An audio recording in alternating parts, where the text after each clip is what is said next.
Assalamualaikum warahmatullahi wabarakatuh.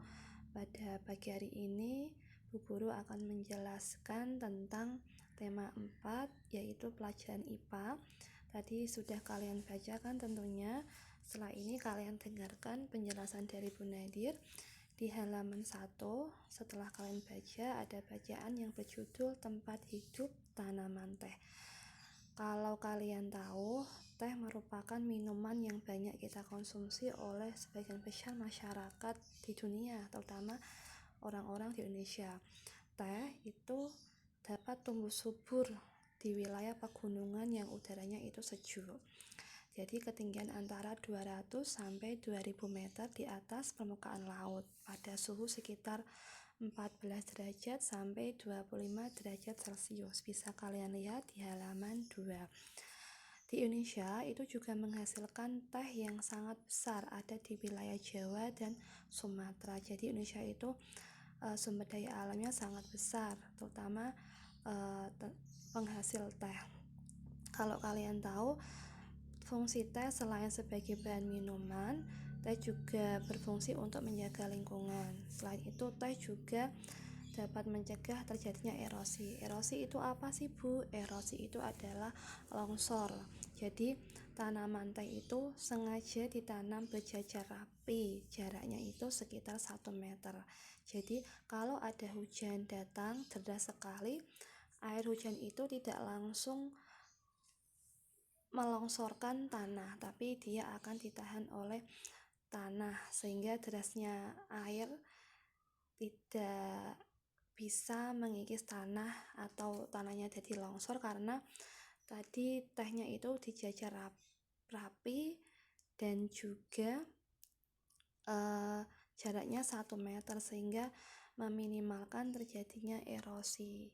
Di gunung kan dia itu ketinggiannya tinggi sekali dan lereng. Jadi kenapa di sana banyak ditanami teh? Salah satunya sebagai selain sebagai untuk penghasil bahan minuman, juga untuk mencegah terjadinya erosi. Selanjutnya di halaman 26 tentang kegiatan pelestarian sumber daya alam. Jadi kalian tahu enggak siapa yang bekerja agar lingkungan tetap terlindungi? Ya, mereka adalah pencinta lingkungan. Jadi mereka itu bekerja untuk melindungi lingkungan tanpa imbalan atau bayaran. Jadi orang yang mencintai lingkungan itu mereka akan berlomba-lomba gotong royong membersihkan lingkungan yang ada di wilayah tertentu. Nah, kalian juga bisa menjadi pecinta lingkungan. Salah satu hal yang bisa kalian lakukan di sekitar tempat tinggalmu, minimal di rumahmu. Contohnya, jika ada sampah berserakan, bisa kalian ambil. Lalu ada kerja bakti di lingkungan, kalau kalian bisa ikutlah dengan ayah atau ibumu. Nah, ini ada tabel tentang sumber daya alam yang perlu kita lestarikan. Contohnya ada sungai, bisa diisi kegiatannya. Contohnya 1, membuang sampah ke dalam tidak membuang sampah ke dalam sungai, maksudnya Bu Nadia. Jadi kalau di dekat rumahmu ada sungai, selokan, alangkah baiknya tidak membuang sampah ke sungai atau selokan tersebut, karena dapat menyebabkan aliran air itu tersumbat dan bisa menyebabkan banjir. Selain sungai, ada sumber daya alam lain yaitu hutan. Bisa kalian isi di bagian tabel bawahnya sungai, hutan. Jadi hal yang bisa kalian lakukan yaitu 1, tidak melakukan penggundulan hutan. Artinya hutan tersebut jangan ditebangi terus-menerus. Jika menebang pohon di hutan, maka harus segera ditanam lagi. Lalu melakukan penebangan dengan sistem tebang pilih. Maksudnya apa sih, Bu? Sistem tebang pilih itu jadi menebang pohon yang sudah siap tebang. Tidak asal tebang, baru 1-2 tahun ditebang, istilahnya pohon itu masih muda. Jadi sekitar 10 atau 15 tahun dia sudah bisa ditebang. Jadi kita memilih pohon yang memang sudah siap ditebang. Selain di hutan, ada juga laut. Hal yang bisa kita lakukan, tidak membuang limbah berbahaya ke laut. Lalu tidak menggunakan bahan peledak, racun untuk menangkap ikan. Kalau dulu masih banyak yang menggunakan bahan peledak, alhamdulillah sekarang sudah tidak, tapi beberapa masih ada yang menggunakannya. Jadi hal tersebut itu tidak baik dan tidak perlu kita tiru, dan tentunya tidak bagus untuk ekosistem yang ada di laut. Lalu tidak mengambil dan merusak terumbu karang. Asal ambil, asal dirusak itu dapat mengganggu ekosistem laut, dan juga melakukan pemeliharaan terhadap hewan laut yang dilindungi.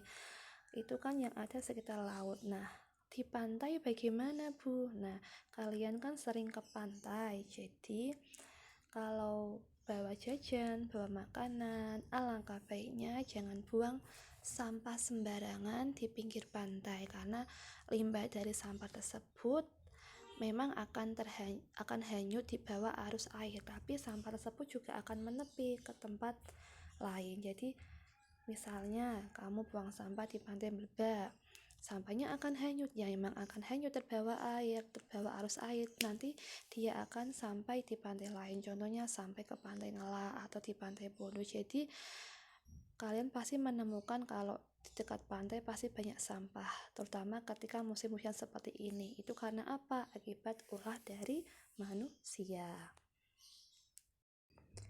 Selanjutnya kalian buka di halaman 53. Setelah kalian baca, bacaan tersebut berisi tentang pekerjaan seorang ayah, yaitu menjadi nelayan.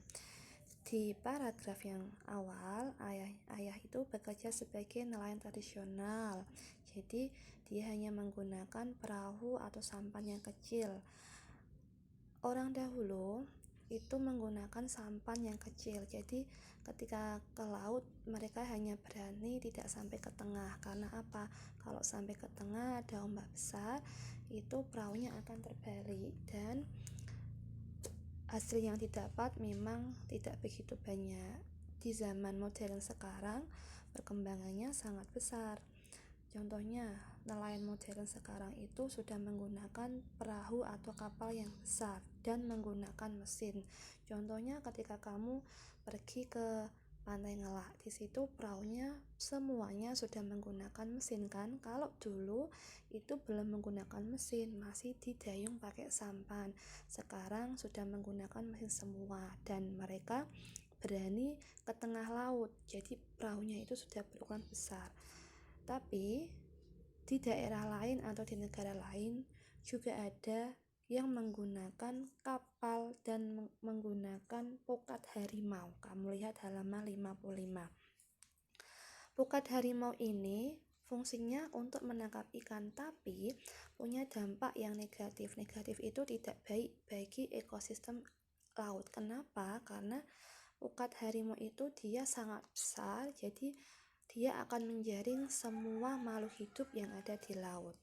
Lalu juga ada yang menggunakan bom ikan. Bom ikan ini, bom kalian tahu kan bahan peledak. Jadi bahan peledak itu diledakkan di laut, lalu dia akan mematikan makhluk hidup, terutama ikan yang ada di dalam laut. Tidak hanya ikan yang mati, tapi semua terumbu karang yang ada di situ di laut akan terkena dampaknya. Terumbu karangnya akan rusak. Jadi alangkah baiknya bom ikan dan pukat harimau itu tidak digunakan dalam mengambil ikan di laut, karena dapat mengganggu ekosistem laut. Selanjutnya halaman 72, setelah kalian baca, di situ menjelaskan tentang proses pembuatan pensil yang semula bahannya dari kayu, grafit, dan tanah liat. Jadi kayunya itu sebagai pelapis pensil, grafit dan tanah liatnya sebagai isian pensilnya. Nah, kalau penggunaan pensil dan barang-barang lain yang terbuat dari kayu tidak dibatasi, bagaimana? Tentunya ketersediaan kayu akan berkurang. Kalian sebagai siswa-siswi setiap hari kan menggunakan pensil, jadi bisa melakukan penghematan dalam penggunaan pensil. Contohnya seperti apa sih Bu?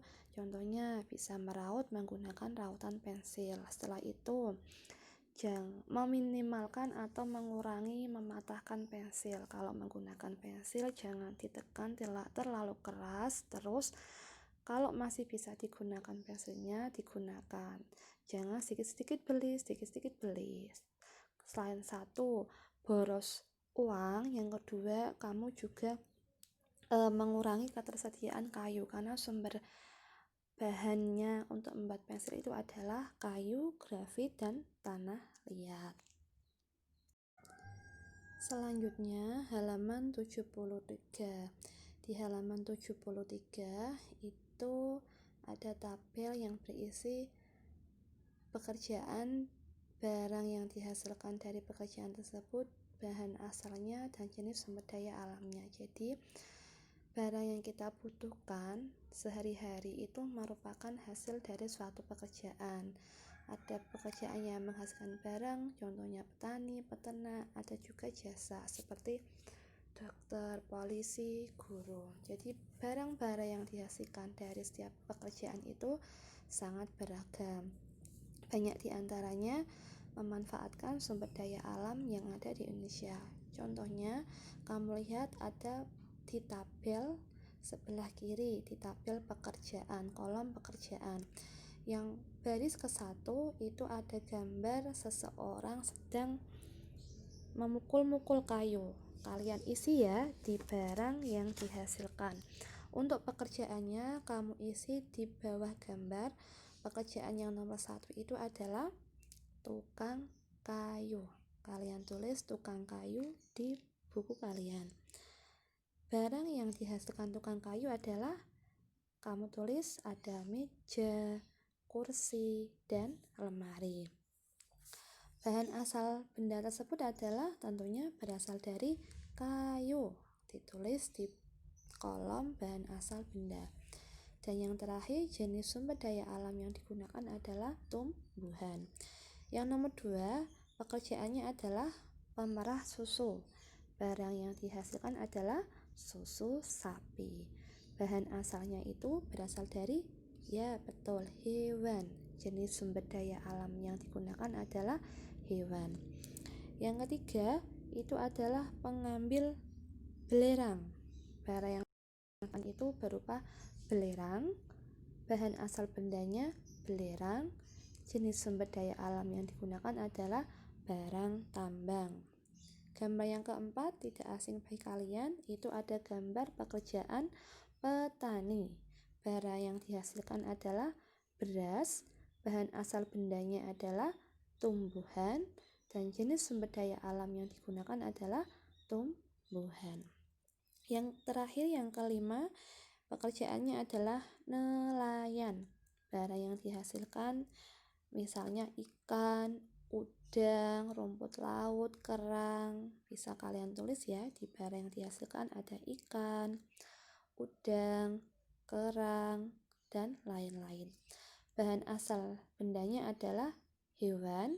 Jenis sumber daya alam yang digunakan adalah hewan jika barang yang dihasilkan itu ikan dan udang. Jadi dari kegiatan tersebut kita dapat menghemat sumber daya alamnya. Menghematnya bagaimana Bu? Tentunya jangan digunakan berlebihan, dimanfaatkan sebaik mungkin. Selanjutnya halaman 100 tentang kondisi hutan di Kalimantan tahun 1950 sampai tahun 2020. Jadi kondisi hutan ketika awal tahun 1950 sampai 2020 yang ada di Kalimantan itu sangat berbeda. Coba kalian amati. 1950 warnanya sangat hijau sekali, artinya hutannya itu lebat, belum ada penebangan yang sangat banyak. Sedangkan di tahun 2020 warna hijau ditandai dengan warna hijau itu berkurang. Jadi artinya pada tahun 2020 itu terjadi penebangan hutan secara terus-menerus dan sering terjadi kebakaran hutan di Kalimantan sehingga menyebabkan berkurangnya lahan hutan. Nah, jadi dari gambar tersebut kalian bisa pahami kita dapat melakukan pelestarian hutan, salah satunya dengan melakukan reboisasi. Reboisasi itu penghijauan kembali hutan yang gundul. Selain itu, kita jangan menebang hutan secara sembarangan dan menggunakan sistem tebang pilih. Yang ketiga, tidak mengambil alih fungsi hutan. Contohnya apa sih, Bu? Hutan tersebut ditebangi, digunakan untuk apa? Perkebunan, pertanian, dan pemukiman penduduk. Nggak jauh di Kalimantan, di dekat rumah kita saja. Dulu rumahmu atau rumah kakekmu belakangnya itu banyak sekali pohon-pohon, tapi sekarang sudah nggak ada. Karena apa? Pohon-pohonnya ditebangi, dijadikan rumah sebagai tempat tinggal. Itu salah satu contoh kecilnya yang ada di sekitar kita. Yang ketiga, yang terakhir, tidak membakar hutan untuk kepentingan. Untuk yang selanjutnya di halaman 114 dan 115 itu pemanfaatan barang bekas. Jadi barang-barang yang sudah kita beli atau kita gunakan, coba kita olah kembali dengan menggunakan 4 cara. 4R. Yang pertama, reduce, artinya mengurangi. Jadi kita sebisa mungkin itu mengurangi penggunaan kemasan barang. Yang kedua, ada reuse, memakai kembali. Kita memilih barang-barang yang masih bisa dipakai kembali. Kita juga harus menghindari pemakaian barang-barang yang sekali pakai saja. Yang ketiga, ada recycle. Recycle itu mendaur ulang. Jadi barang-barang yang sudah tidak berguna kita bisa daur ulang kembali menjadi barang yang memiliki nilai guna. Dan yang terakhir itu adalah replace. Replace itu artinya mengganti. Guru ulangi, untuk mengolah sampah itu menggunakan 4R. Apa? Reduce, reuse, recycle, dan replace. 4R itu diingat-ingat ya. Sekian pembelajaran hari ini, kurang lebihnya mohon maaf dan terima kasih. Wassalamualaikum warahmatullahi wabarakatuh.